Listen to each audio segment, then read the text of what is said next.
So we are now standing on New Square, and what I generally say is everything behind the Rubrics building onwards is it's called New Square because everything behind the Rubrics building onwards is modern period architecture, so dating from the 1850s onwards. These buildings, for example, were built in the 1860s. Okay, they were built by Frederick Darley, who was the college architect at the time. He was a descendant of Hugh Darley, the man who constructed the dining hall in the front square region. And his original plan was to construct a U formation of buildings, okay? But halfway through the construction of these buildings, he was actually fired because these buildings were deemed too boring for Trinity's aesthetic architectural standard.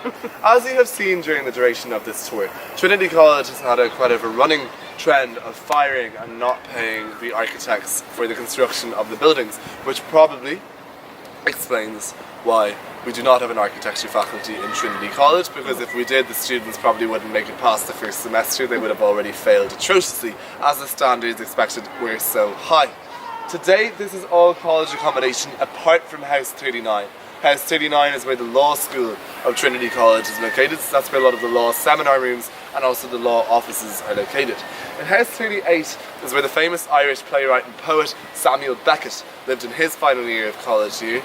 He was also my grandfather's best friend. Just name dropping that while I get the opportunity to do so, why not? Now over in House 36 is where the first female president of Ireland, Mary Robinson, lived. She was the president of Ireland during the 1990s, and she would have studied law here. At the end of the 1960s, beginning of the 1970s, she went on to practice as a barrister at the end of the 70s and then became the president in the 1990s. Mary Robinson is a very, very important figure when it comes to social change in Ireland because she represents the massive shift in gender equality in this country. Up until the 1970s, you might notice, there was a ban, a highly discriminatory ban on women, okay, which basically involved married women not being permitted to work for the public sector. So the minute a woman married, she had to give up her job, okay, and that was the case until the end of the 1970s. My grandmother, for example, slaved away at her PhD at the age of 21, okay, then she started working as a professor in chemistry in the Royal College of Surgeons, met the love of her life, had to give up her job.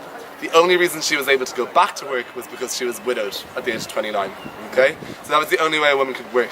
So up until the 70s, this was a ban functioning. It was lifted at the end of the 70s. Then, 20 years later, we had a female president of Ireland. So we really have come on leaps and bounds in terms of that equality. Another thing is that when Mary Robinson was the president of Ireland in the 1990s, in 1993, homosexuality was decriminalised. So it took a long time, and then since then we've become one of the most progressive countries in the world when it comes to those rights as well.